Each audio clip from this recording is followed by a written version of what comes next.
오늘 우리가 함께 나눌 말씀은 마태복음 1장 18절부터 25절까지 말씀입니다. 우리가 한 절씩 교독하여 읽도록 하겠습니다. 제가 먼저 읽겠습니다.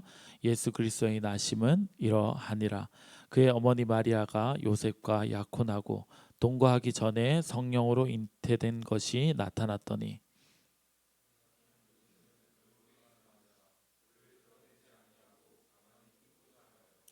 이 일을 생각할 때에 주의 사자가 현몽하여 이르되 다윗의 자손 요셉아 내 아내 마리아 데려오기를 무서워하지 말라.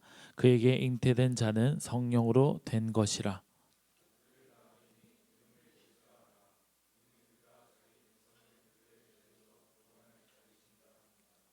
이 모든 일이 된 것은 주께서 선지자로 하신 말씀을 이루려 하심이라. 이르시되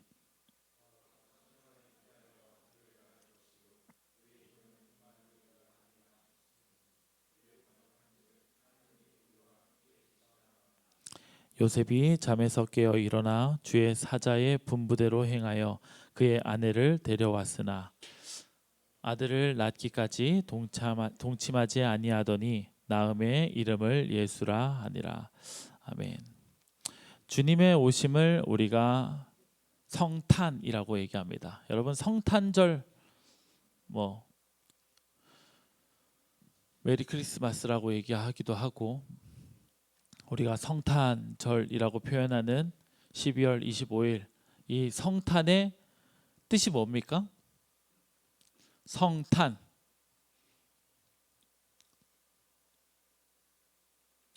뜻이 뭐예요?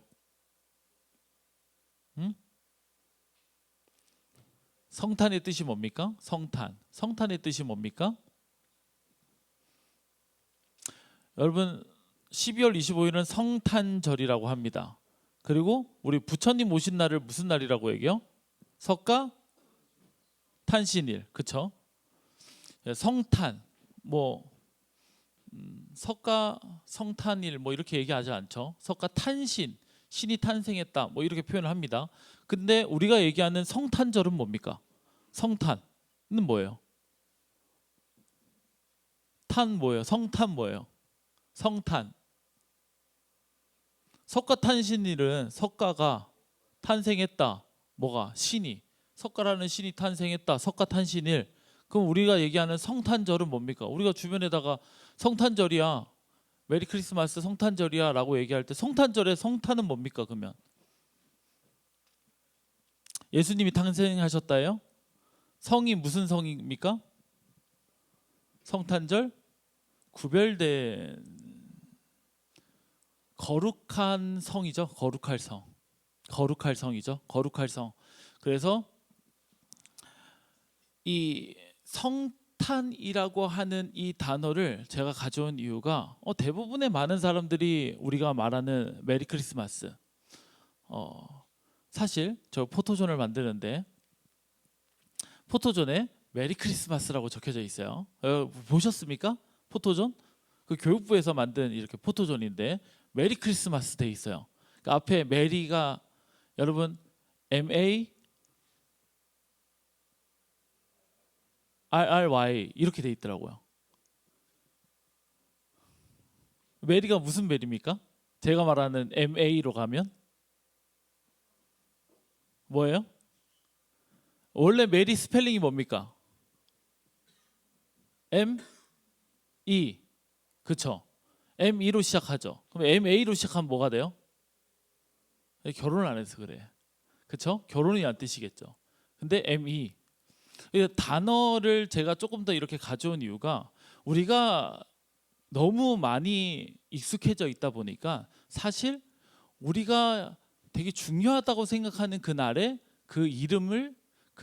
이름을 정확하게 잘 모르고 그냥 지나갈 때가 너무나도 많이 있다는 겁니다.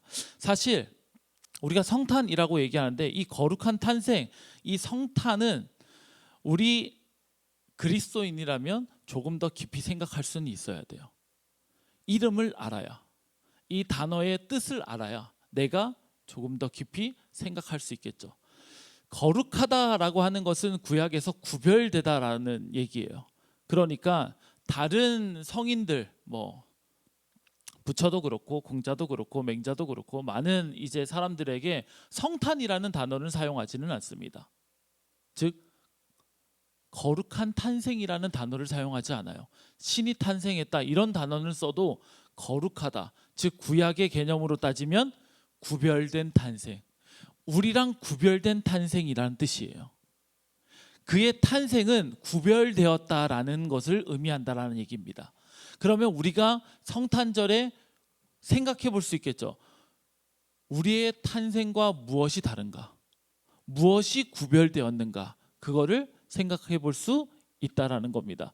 여러분 혹시 개념 없다라는 단어를 좀 사용한 적이 있어요? 당연히 여기 앞줄은 없을 거예요. 그렇죠? 여러분들 위의 세대들이 여러분들을 보면서 막 개념 없다 이렇게 생각하는데 말하기도 합니다. 개념 없다라고 하는 것을 이제 사용할 때 이런 느낌이 들 때가 있죠. 얼마 전에도 수능이 끝났는데 시험 공부 안 할 수는 있어요. 그렇죠? 시험 공부는 안 할 수 있어. 시험 공부 안 하는 것까지는 뭐 개념 없다는 표현을 안 해요. 근데 꼭 수능 날에 늦잠 자고 경찰차 타고 꼭 가고 싶어 하는 애들이 있어요. 꼭 뉴스에 항상 경찰차를 타고 학교에 그 수능 장소에 가는 애들이 있어. 그럴 때마다 보면서 같은 학생을 겪어서 지났지만 어떻게 수능 날 경찰차를 타고 갈 만큼 정신이 없을까? 개념 없다라는 표현을 쓰기도 합니다. 즉 개념 없다라는 말은 반드시 있어야 되는 그 생각이 없을 때예요. 반드시 있어야 되는 그 생각이 사라져 있었을 때에 개념 없다라는 말로 표현을 합니다. 우리가 근데 믿음 생활을 하면서 개념이 잡히지 않을 때가 많은 채로 살아가는 사람들이 많다라는 겁니다. 개념이 탑재가 돼야 되는데 이 개념이 없는 채, 즉 어떤 것을 탑재하고 있어야 되는지 모른 채 그냥 학교 생활하는 사람들이 많다라는 거예요. 여러분 믿음 생활하면서 무슨 개념이 정확하게 박혀 있어야 됩니까? 여러분 성탄절을 생각하면서 무슨 개념이 내 안에 정확하게 있어야 됩니까? 여러분 성탄절에 성탄이라고 하는 단어에 우리가 의미를 명확하게 알지 못한다면 정말 나는 무엇을 믿고 있는지를 다시 생각해 봐야 될 필요가 있다라는 거예요. 성탄, 구별되었다라고 하는 이 부분에 대해서 오늘 말씀 속에서는 그러면 무슨 구별인지를 조금 더 깊이 들어가 보도록 하겠습니다. 여러분 18절 함께 읽어보도록 하겠습니다. 여러분 성경에 1장 18절 함께 읽겠습니다. 하나 둘 셋.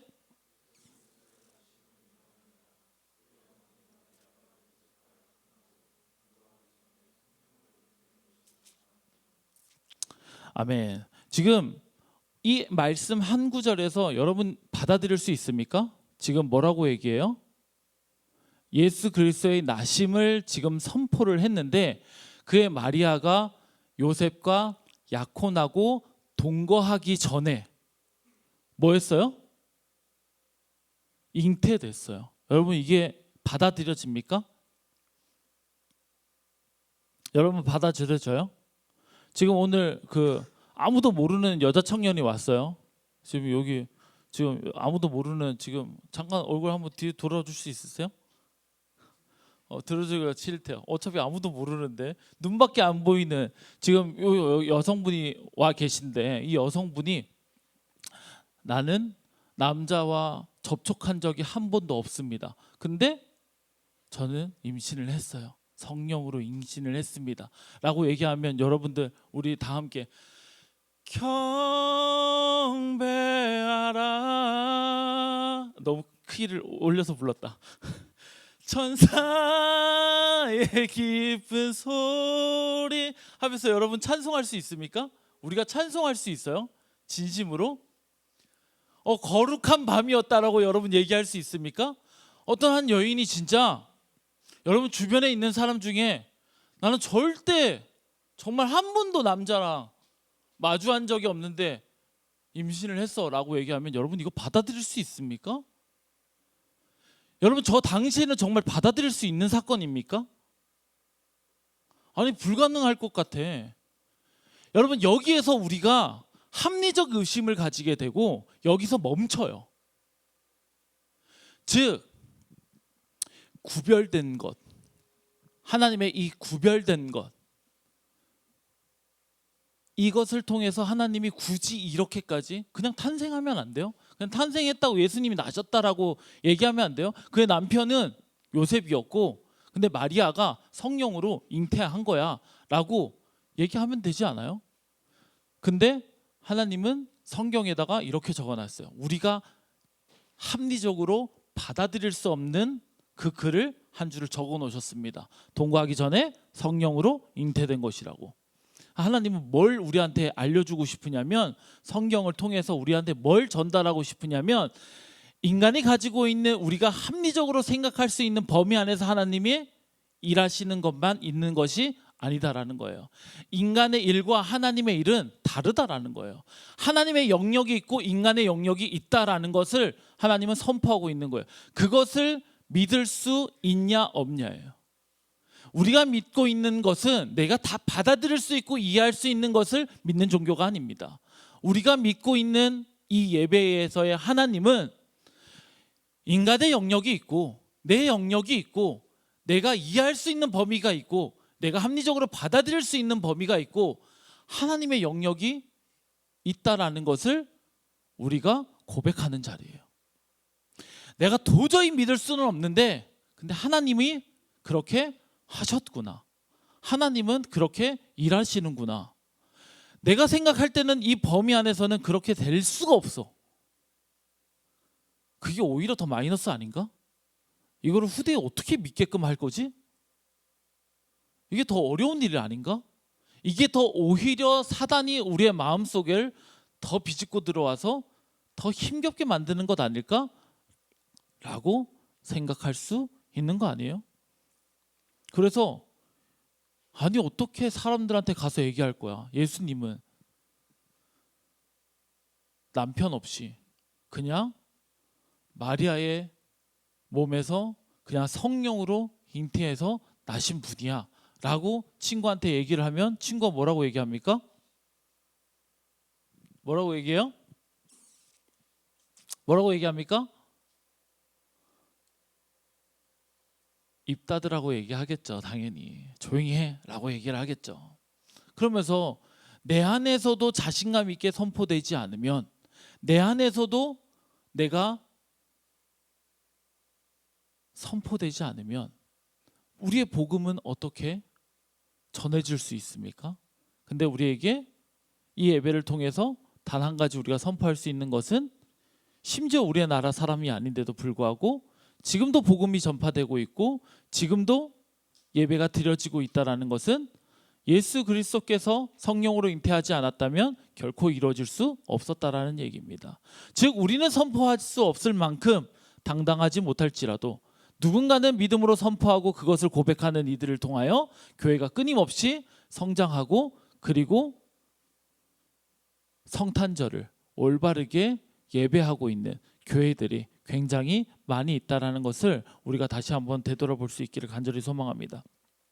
하나님의 영역이 따로 있다는 것을 우리가 생각해 볼 수 있어야 돼요. 사도 바울은 뭐라고 얘기하냐면 고린도전서 2장 9절에 이렇게 얘기합니다. 기록된 바 하나님이 자기를 사랑하는 자들을 위하여 예비하신 모든 것은 눈으로 보지 못하고 귀로 듣지 못하고 마음으로 생각하지 못하였다 함과 같으니라. 하나님이 하시는 일은 우리가 눈으로 볼 수 있는 것이 아니라는 거예요. 우리가 귀로 들을 수 있는 것이 아니라는 겁니다. 심지어는 내가 생각할 수 없는 그 방식으로 하나님은 일하시는 하나님의 영역, 이 세상을 다스리시는 그 하나님의 영역이 있다는 것을 우리가 오늘 이 마태복음 1장에서 내가 고백하고 있냐라는 거예요. 여러분 고백하고 있냐라는 겁니다. 연우야 고백하고 있냐라는 거야. 고백하고 있는지를 내 스스로 성탄절에 내가 고백하고 있냐라는 거예요. 그 고백이 오늘 여러분 삶 속에서 대림절 세 번째 주를 지나면서 대림절을 지나고 나서 성탄절을 마주했을 때 여러분들의 입술에서 진정으로 고백되기를 간절히 소망합니다. 하나님의 영역으로 있지 아니었을 때 이 본문은 굉장히 논란이 되고, 또한 하나님께서 역사하지 않고 하나님께서 돌보지 않았더라면 저 당시에는 저 일들이 사회에서 다르게 묻혔을 수 있지 않을까요? 오늘 본문 말씀에 다시 한번 읽어보면 이 말씀을 한번 읽어볼까요? 이렇게 나와 있습니다.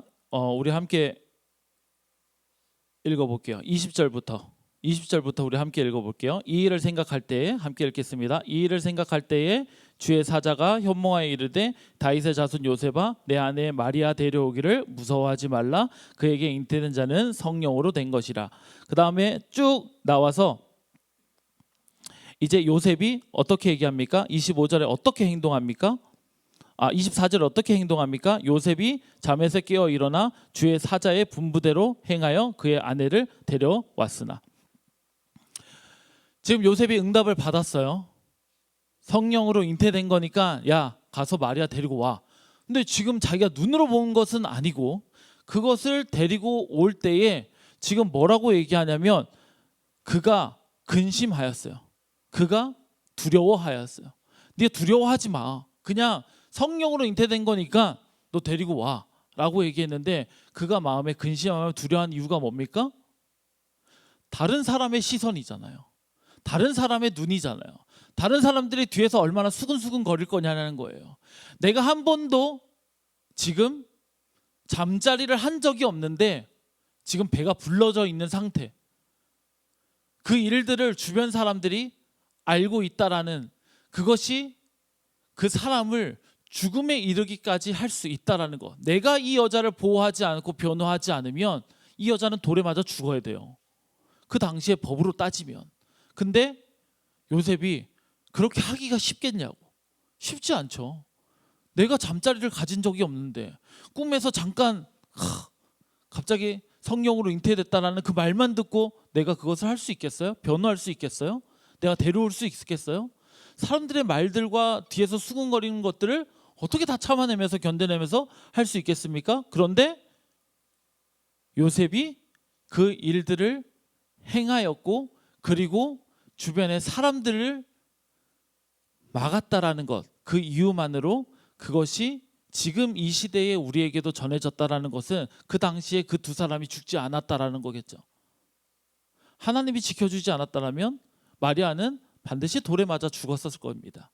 그러나 하나님께서 하나님의 방법으로 일을 하셨던 것이기 때문에 그는 살아있고 또한 예수 그리스도는 태어나셨으며 예수 그리스도는 십자가에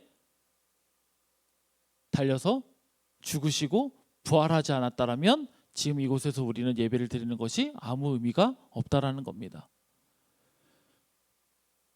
하나님의 영역이 있고 인간의 영역이 있다.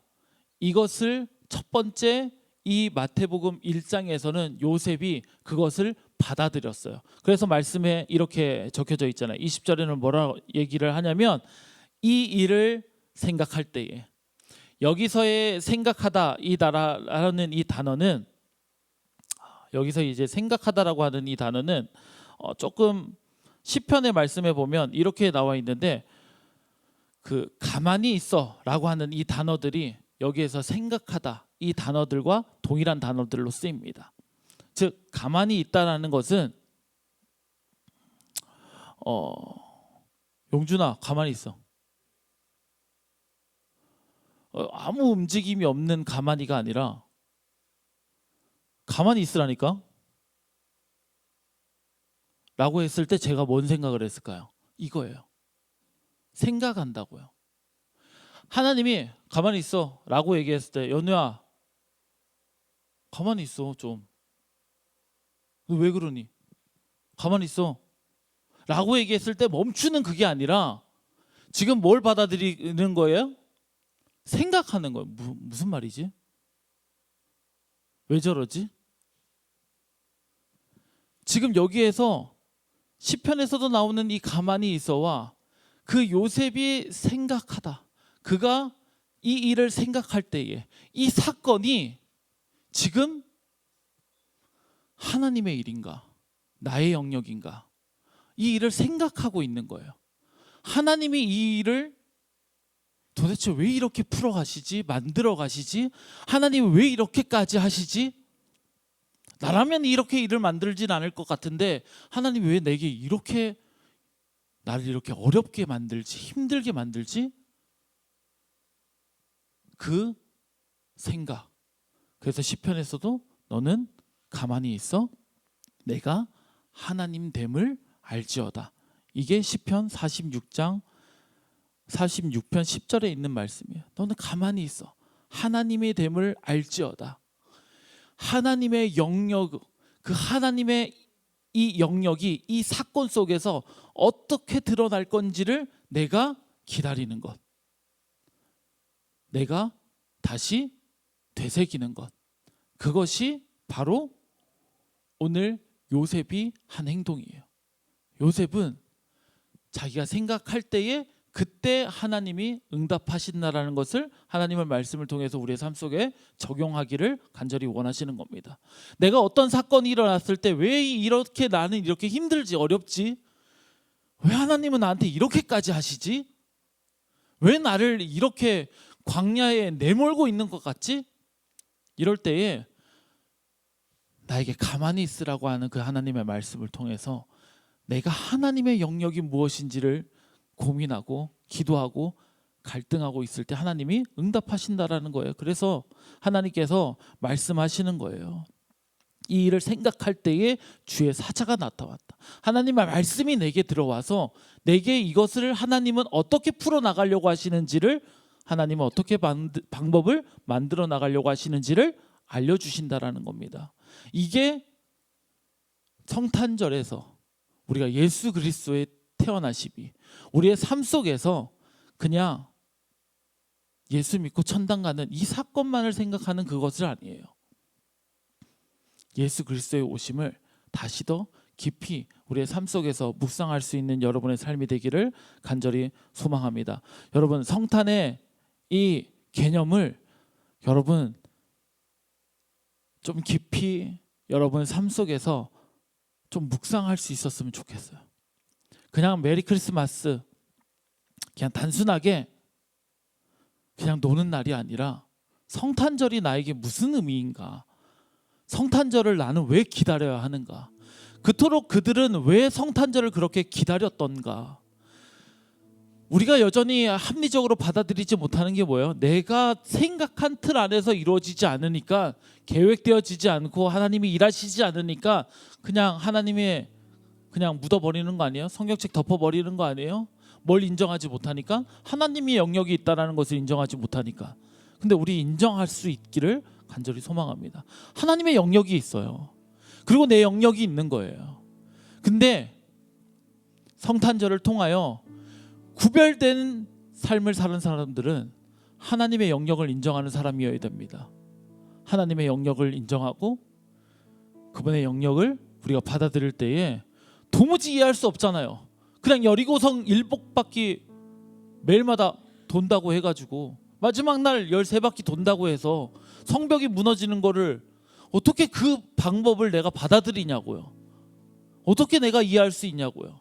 근데 하나님의 영역이 있는 거예요. 왜 하필 300명만 뽑아가지고 그거 뭐라고 돌 항아리 들고 그 전쟁에 나가지고 어떻게 싸워서 이길 수 있냐고요. 그 방법이 왜 하나님의 방법을 우리가 이해할 수 있습니까?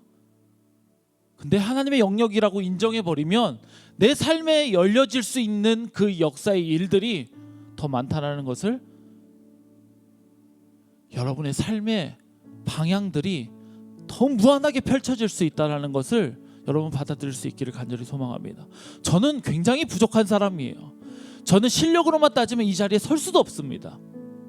저는 너무나도 연약한 사람이고, 저는 제 실력으로만 이 자리에 서야 된다면 결코 가당하지 않습니다. 저는 하나님의 영역에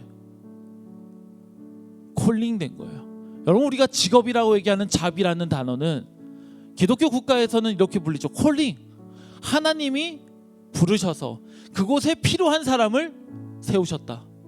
여러분들을 여러분이 원하는 직업이 아니라 하나님이 부르시는 자리가 있어요. 그 자리에 여러분의 실력이 아니라 하나님이 함께 동행하는 그 놀라운 섭리의 인생을 살아가는 자들이 되기를 간절히 소망합니다. 여러분 직업적인 사람으로 살아가지 마세요. 하나님이 부르시는 그 구별된 콜링 그 사람들이 되기를 간절히 소망합니다.